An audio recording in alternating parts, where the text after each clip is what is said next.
2017 was a great year for games. I think there's a little slice of something for everyone. I've bought more brand new games this year than I have in several previous years combined.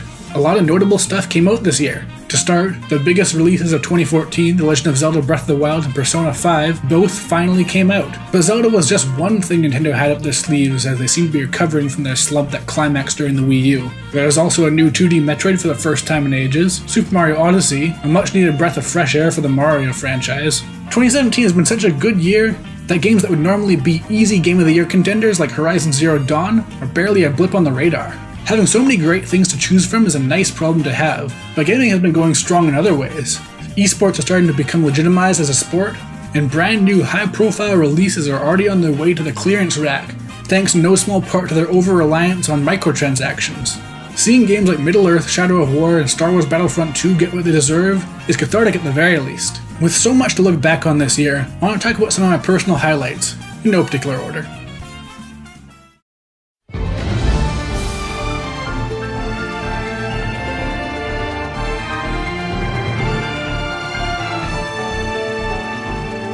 I've already talked about this on the channel, but man, I did not expect this game to accomplish what it did, which is to make every other open world game feel really lame. It takes the classic Nintendo design philosophy that says that everything must serve a gameplay purpose and applies it on a huge scale. What's even more exciting is that Breath of the Wild is an amazing game, but there's still tons of potential waiting to be tapped. This game doesn't even have caves.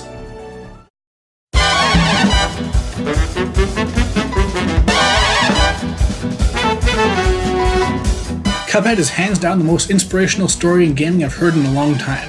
It's a challenging boss rush shooter, hand-drawn animation, live music, dumb clickbait articles being written about it every other day. The massive cost to the game and the hardships the developers faced made this game feel like it was destined to fail. Now here we are, I find myself sighing with relief every time the game wins another award. It's already sold well enough that we got word that there's going to be a sequel at some point. And I'm just glad something like this can exist in 2017.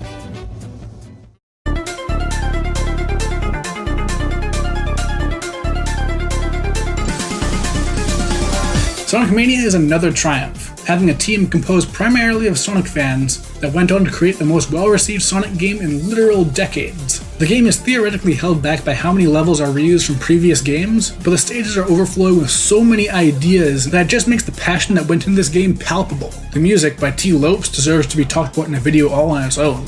It's just so good.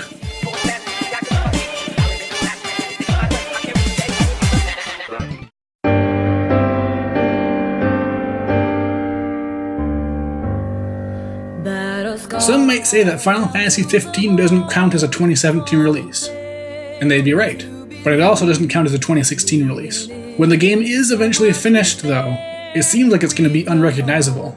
The DLC's quality has been mixed, with the Comrades multiplayer expansion being a highlight, but having the gameplay of the DLC being patched into the game for free, seeing the game change from all the fan feedback. I'll always criticize Square Enix for releasing a clearly unfinished game, but I'll at least give them credit for not dropping support for the game after a full year. And the DLC is definitely not lazy. It's not only affordable, but pretty meaty, and always at least on par with the quality of the base game. They're supporting Final Fantasy XV so hard that they've announced another full year of patches and content. For better or for worse, Final Fantasy XV marches on.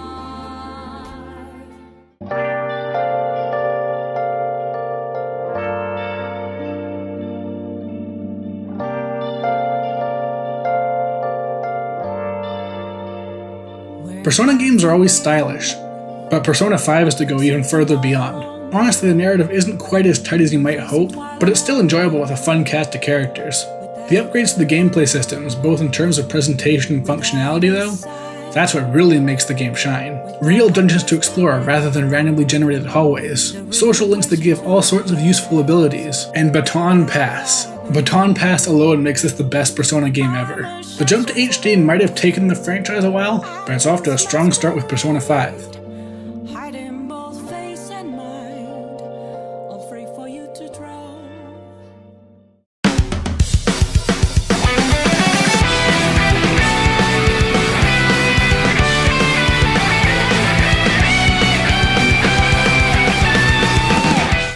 This gets on the list for being my biggest surprise of the year. The game looks really awful, super mediocre. What I ended up with was a really fun Sonic game. It's light on content, but it's light on filler as a result.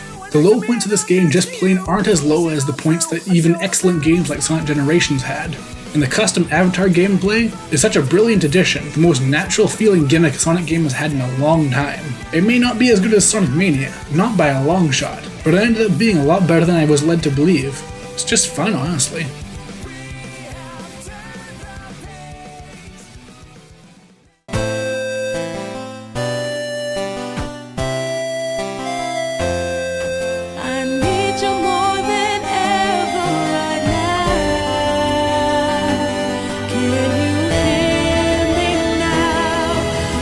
Nier Automata is a weird game to talk about because I could show you a lot of moments from the game and convince you that that's the big moment of the game that it was all leading up to. But I don't want to spoil any of those moments, even the small ones. The narrative of this game is excellent, but what really pushes it beyond that is that the narrative blends well with the gameplay. In an industry where many artsy games are praised for their narratives, but can barely be qualified as video games, Nier Automata finds plenty of creative ways to blend the two. With gameplay by Platinum and a Square Enix budget for presentation, I think the game's a pretty easy sell, so if you're interested in the slightest, go in as blind as you can, and just let yourself experience this cool game.